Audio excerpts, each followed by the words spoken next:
Yarrington, the capital of the Glass Kingdom, practically sparkled like the waves on the torrential sea. Whitney could only guess that was how the kingdom's name was derived. It was a city that had stood the test of time, whose winding, spindly streets appeared in constant motion as people from all over Pantego went about their daily business. It was a city whose architecture proved the melding of these peoples. Buildings with tall arches designed to allow giants passage. Small homes bore into boulders for dwarves, but mostly those more appealing to humans.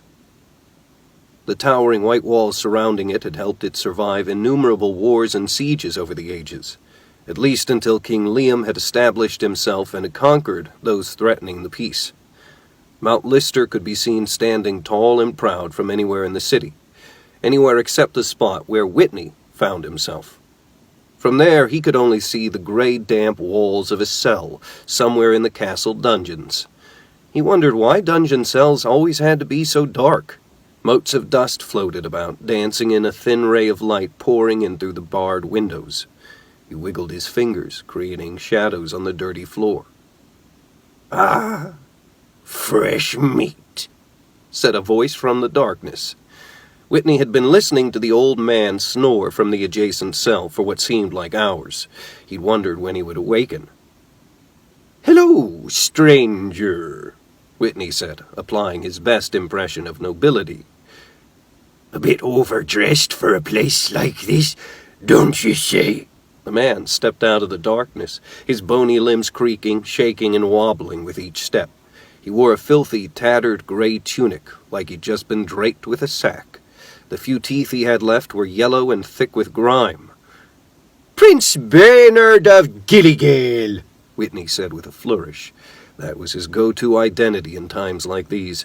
Gilligale was the name of some forgotten stronghold at the base of the Dragon's Tail, the mountains in the north where the dwarves dug their hollows. Whitney stumbled upon the ruins while running from an angry barbarian horde after he'd spent a night with the leader's favorite concubine. It was manned by a group of monks who worshipped a god they called the Lord of Eternal Silence. It was no wonder no one had heard of it. The crazy bastards had all taken a vow of silence. "Never heard of no Gilligale," the man said. "Oh, it's a beautiful land. Tall mountains, lush valleys, you know the sort."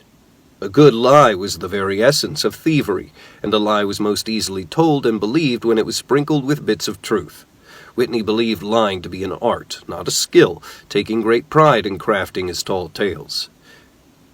"He ain't a prince," the guard roared, voice distant and removed.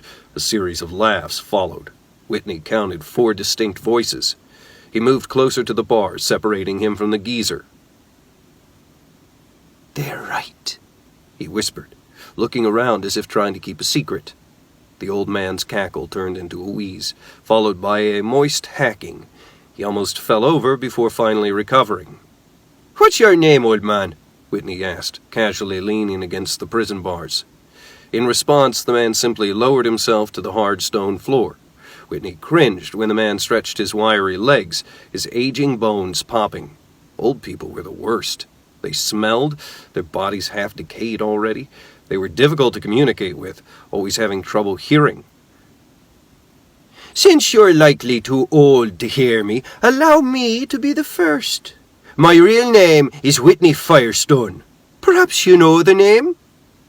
It didn't matter if a withering old prisoner knew the truth. He needed the man to trust him if he planned on getting out. The man cackled more. "I've been in this cell longer than you've been alive, boy. Every day passes, I wonder why they ain't hanged me yet. No, I never heard of ye." He probably wasn't exaggerating. He was ancient. Probably knew the buried goddess before she got buried. "How about a different question, then?" Whitney turned his back and took a few steps away before returning his gaze to the man. "What's an old man like you done to deserve the cell?" The man eyed Whitney, his face beginning to soften, if only for a moment.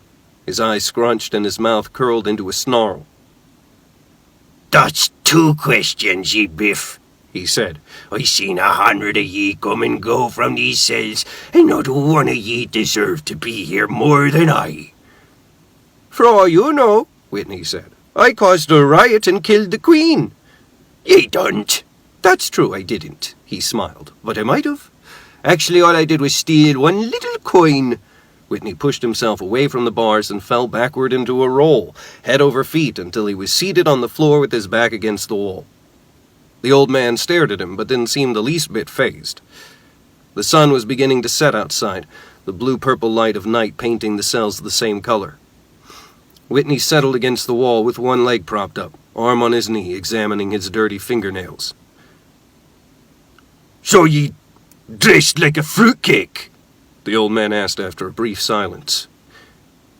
When in old Yarrington, they say,